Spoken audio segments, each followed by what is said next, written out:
Podemos começar hoje com a palavra Gálatas 3, versos 23 a 29. Gálatas 3, versos 23 a 29.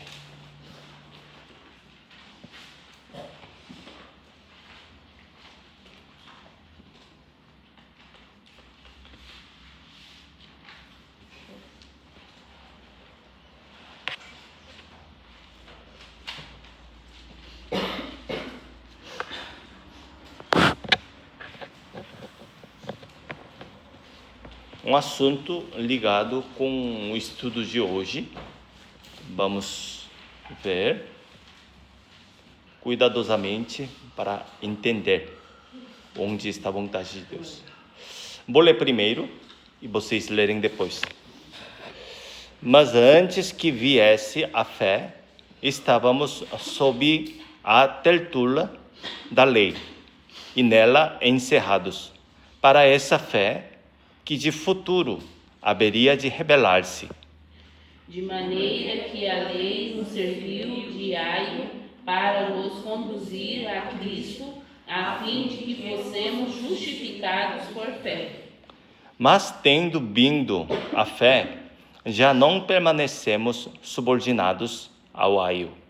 Pois todos vós sois filhos de Deus, mediante a fé em Cristo Jesus. Porque todos quanto fostes batizados em Cristo, de Cristo vos revestistes. Dessarte não pode haver judeu nem grego, nem escravo nem liberto, nem homem nem mulher, porque todos vós sois um em Cristo Jesus. Podemos ler juntos?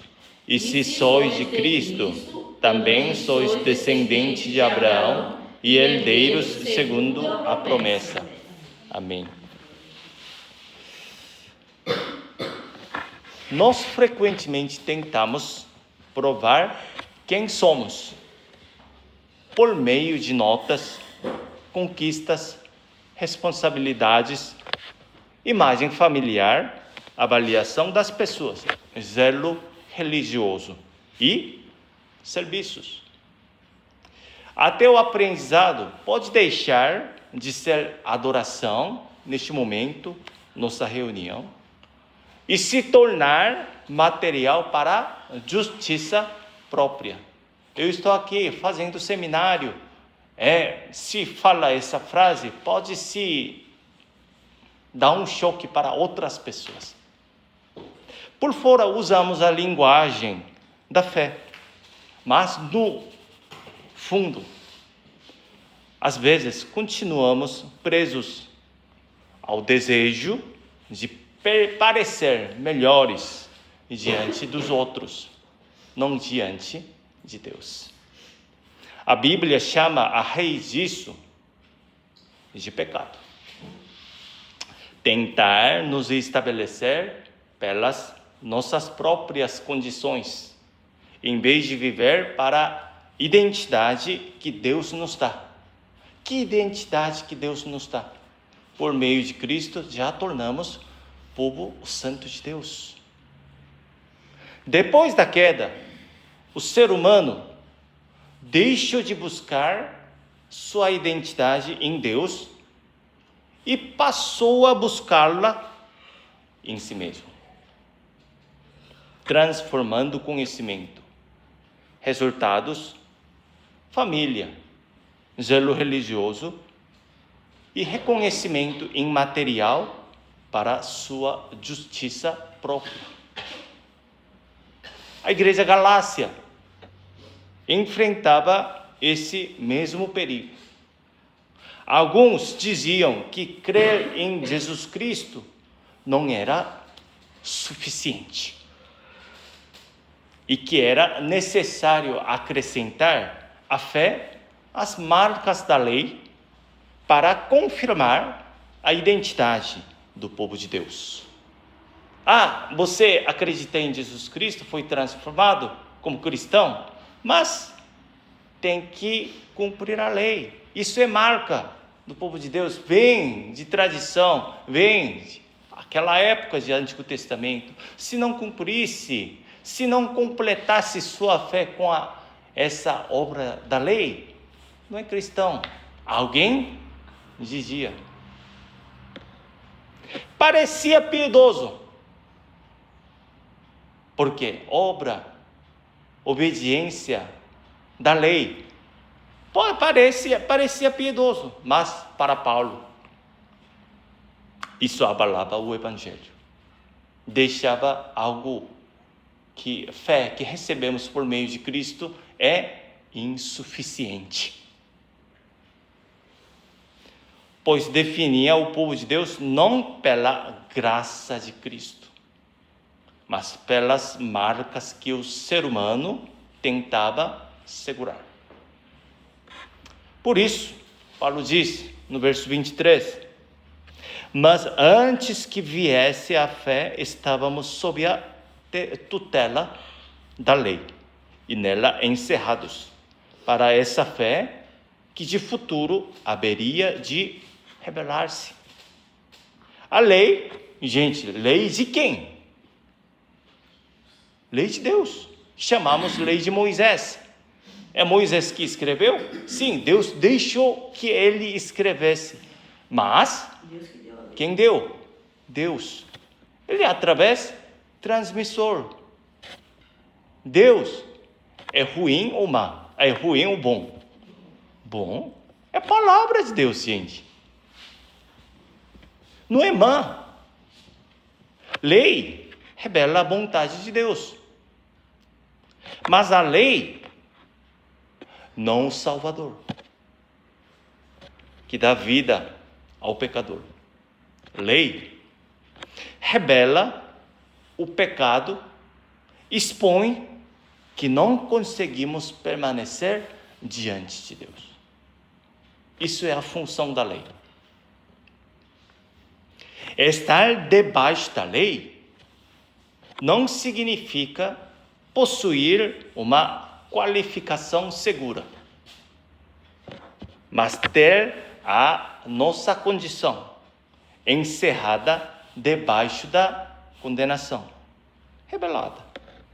E Paulo continua no verso 24, de maneira que a lei nos serviu de aio para nos conduzir a Cristo.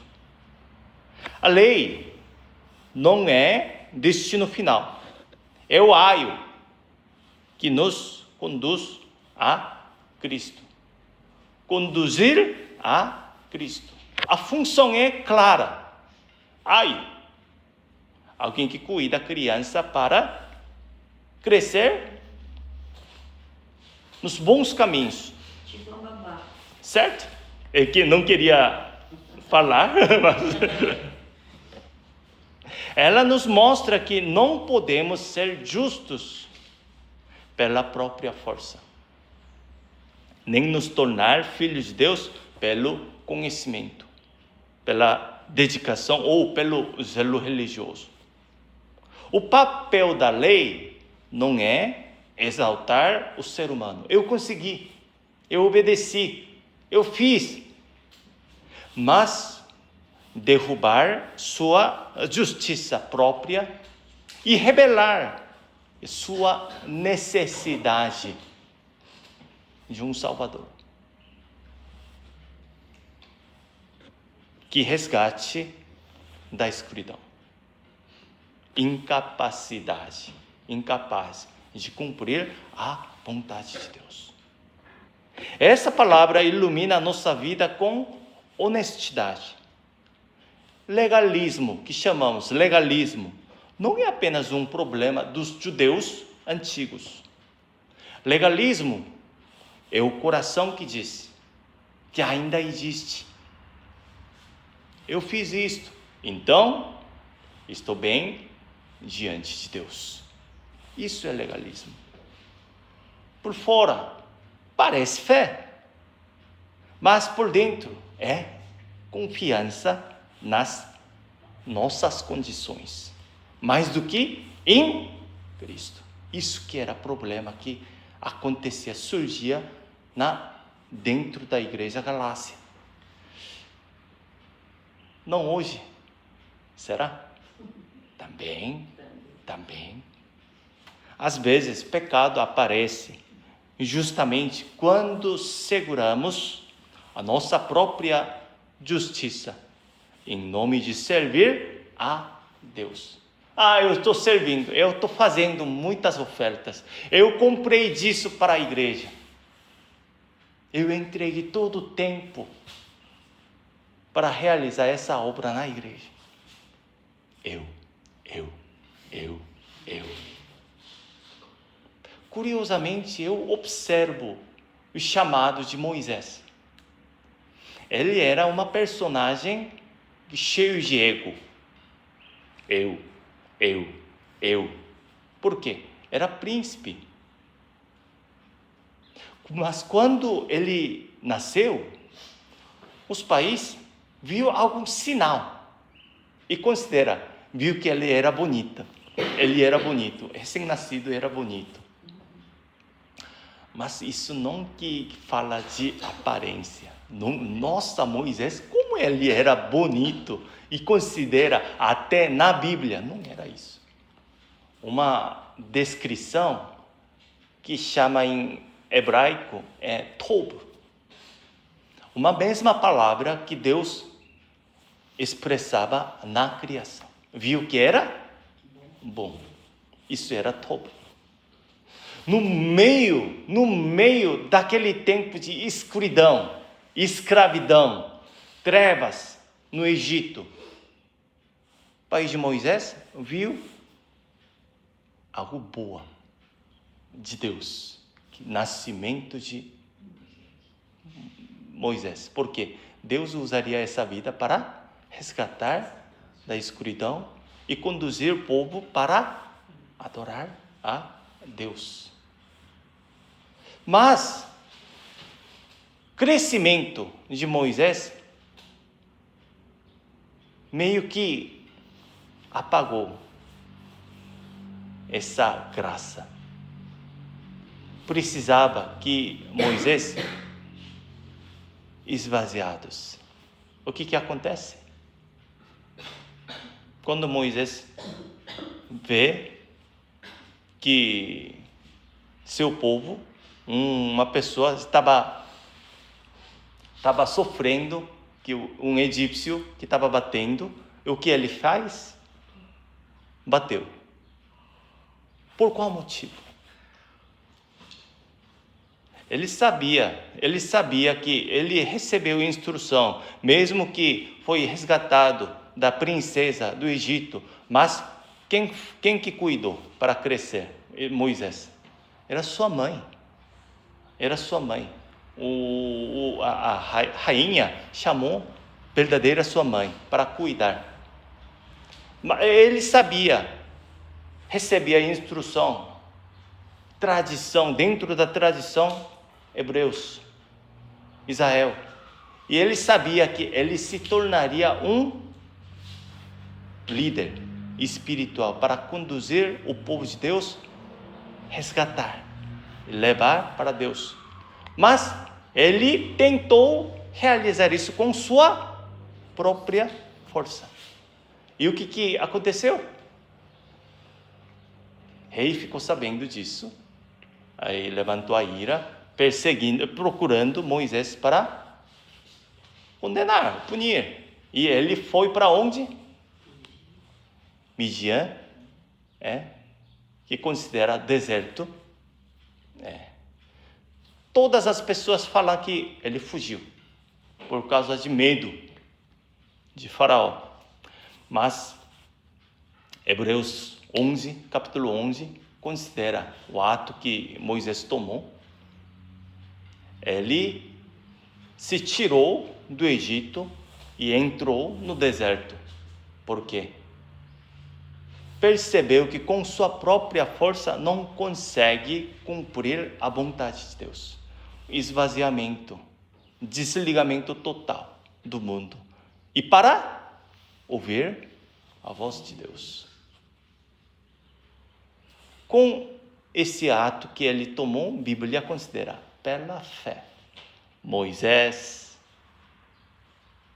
em vez de desfrutar as coisas, sendo príncipe, ele escolheu para sofrer junto com o povo de Deus, jogando tudo fora, bens materiais, ouros, pratas, coisas boas do palácio,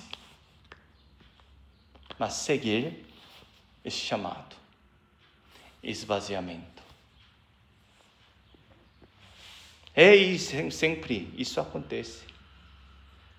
Às vezes o pecado aparece justamente quando seguramos nossa justiça própria em nome de servir a Deus. Mas o Evangelho não exige de nós mais autopromoção. O Evangelho proclama a justiça de Deus. E Paulo diz, no verso 26, pois todos vós sois filhos de Deus mediante a fé em Cristo Jesus. Não nos tornamos filhos de Deus por obra da lei, linhagem, capacidade, conhecimento ou conquistas, mas mediante a fé em Cristo Jesus. Nenhuma coisa que eu falei, linhagem, capacidade, conhecimento, conquista, Moisés segurou. Não, jogou tudo fora. Esse ato que ele tomou, desligamento total, e ouvir a voz de Deus, era um ato que assegurando somente justiça de Deus, que resolve dessa situação, levanta ele para salvar o povo de Deus. Isso é que apontava uma fé verdadeira em Cristo Jesus. A fé não é um sentimento religioso vago. É apegar-se ao Cristo crucificado e ressuscitado, recebendo de mãos vazias a justiça que Deus nos deu em Cristo Jesus. Ser filho de Deus não é um estatuto conquistado por nós, mas uma declaração de graça. Algo que não merecemos. Mas Deus fala, tu és meu filho, tu és meu povo, tu está em Cristo Jesus, meu filho amado. Mesmo quando tudo se abala, essa declaração dada em Cristo não se abala. Paulo vai ainda mais profundo, no 27. Porque todos quantos fostes batizados em Cristo, de Cristo vos revestistes. Ser batizado em Cristo, algo que já foi realizado em nossas vidas, é estar unidos a Cristo. Sua morte se torna nossa morte. Sua ressurreição se torna nossa ressurreição. Sua justiça se torna nossa justiça. Revestir-se de Cristo significa que a nossa vergonha foi coberta. A nossa insuficiência foi escondida na justiça de Cristo. E a nossa antiga identidade foi renovada nele. Porque ele foi considerado que o verdadeiro remanescente, verdadeiro Israel, verdadeiro Filho de Deus. Quem está em Cristo Jesus também, verdadeiro remanescente, verdadeiro povo, verdadeiro Filho de Deus. Esse evangelho é impossível sem a cruz. Gálatas 3, verso 13, fala essa palavra. Cristo nos resgatou da maldição da lei, fazendo-se Ele próprio maldição em nosso lugar, que aponta a cruz que Ele carregou por nós. Para libertar-nos, Cristo tomou sobre si a maldição da lei, recebeu a condenação que era nossa e carregou a maldição que deveríamos carregar. Na cruz, Deus forma seu povo. Na cruz, ainda, ali, o pecado foi julgado. A maldição foi assumida. E os inimigos foram reconciliados com Deus. A ressurreição confirma que essa expiação é perfeita. Cristo ressuscitou dentre os mortos, e isso significa que nova era já começou. Já não estamos encerrados debaixo da condenação da antiga era, mas pertencemos ao Cristo ressuscitado, ligado com o reino eterno de Deus. Por quê? Jesus é rei desse reino. Reino de Deus eterno. O Espírito habita em nós como selo dessa nova era, confirmando que pertencemos a Cristo. Somos povo da nova criação e herdeiros do reino de Deus, que será consumado no tempo certo de Deus. Portanto, Paulo proclama, no verso 28, desarte não pode haver judeu, nem grego, nem escravo, nem liberto, nem homem, nem mulher, porque todos vós sois um em Cristo Jesus. Amém. Isso não apaga as diferenças, mas mostra que em Cristo a nossa identidade mais profunda já não é definida por linhagem, posição social, cultura, capacidade, conhecimento, idade ou função. Todos nós somos um em Cristo. Ah, pastor, é superior? Não, sou servo. Mesmo. Essa palavra confronta a nossa comunidade. Alguns entendem rápido, outros caminham devagar. Alguns servem de modo visível, outros perseveram em lugares escondidos. Mas em Cristo não somos concorrentes. Quem tirou nota 10, quem tirou nota 1, tem que ser elogiado, tem que ser embolgado.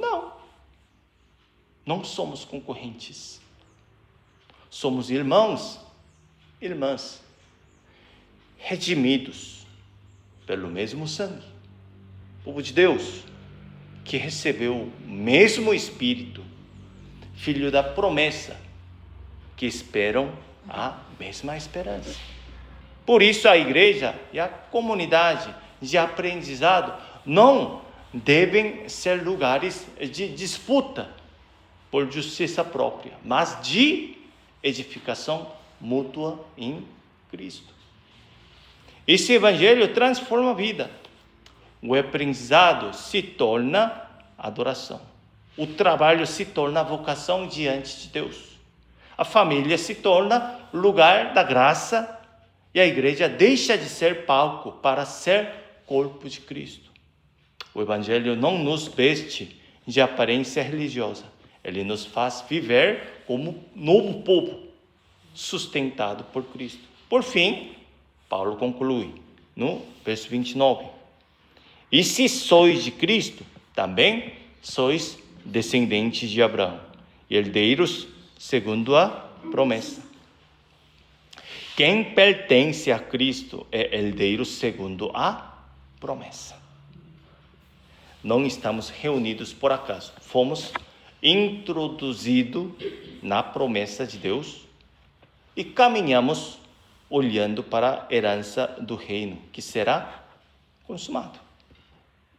Nós ainda não chegamos à consumação. Aprendizado, este momento que aprendemos cosmovisão de Paulo. É difícil. Ainda, cotidiano, cansa. Há lágrimas na família, feridas nos relacionamentos, fraqueza no coração. Mas já entramos na nova era. Cristo tomou sobre si a maldição da lei. Abriu nova vida pela ressurreição. E pelo Espírito faz de nós o povo de Deus. Por isso, não somos definidos pelo desespero, pela comparação ou pelo fracasso. Mas uma verdade que sabemos, pertencemos a Cristo, em reino eterno de Deus. Cristo voltará. Naquele dia, o pecado, a morte, toda a divisão chegarão ao fim. E nós recebemos plenamente a herança prometida. Portanto, olhemos para Cristo, para a cruz que carregou a maldição, para a ressurreição que inaugurou nova era, e para o Espírito que fez-nos um só corpo. Até ano passado, eu não conhecia Nilson, mas agora em Cristo considero que é o mesmo corpo. Eu não conhecia a Rose, mas agora posso, com todas as pessoas. Por isso eu fico muito triste. Quem, eventualmente, temporariamente, que saiu daqui. Um chamado que recebemos por Deus, mas por algum momento, por algum caso que parou. É que leva a sentir triste. Mas eu sei que quem começou, quem cumprir também. Não estamos vestidos de conquistas, funções, família, idade ou história pessoal. Fomos revestidos de Cristo. Isso é verdade que dura para sempre. Que o nosso aprendizado seja adoração. O nosso cotidiano seja fidelidade. A nossa família seja graça. E nossa comunidade seja testemunho de um só corpo. Vivamos corpo como povo de Deus que pertence a Cristo, desde agora para sempre. Amém? Amém. Vamos orar? Senhor nosso Deus, nós confiamos nas nossas notas, conquistas, conhecimento, serviço ou aparência de fé, mas somente em Jesus Cristo, que nos resgatou da maldição da lei e nos revestiu da sua justiça. Perdoa-nos quando tentamos provar o nosso valor diante das pessoas. Leva-nos novamente a Cristo. Faz-nos descansar na tua declaração de graça. Somos teus filhos, somos teu povo, estamos em Cristo. Senhor Jesus, obrigado porque carregaste a nossa maldição. Na cruz, o nosso pecado foi julgado. Na ressurreição, a nova vida começou. Pelo Espírito, fomos feitos um só corpo. Que essa verdade transforme o nosso aprendizado em adoração, nosso cotidiano em fidelidade, a nossa família em lugar de graça e a nossa comunidade em testemunho do Evangelho. Guarda-nos firmes até a volta de Cristo, quando o pecado e a morte e toda a divisão chegarão ao fim. Que vivamos como novo povo, sustentado por Cristo, cheio do Espírito e olhando para a consumação da nova criação. Agradeçamos por tudo e assim que nos oramos, em nome de Jesus Cristo. Amém. Obrigado, gente.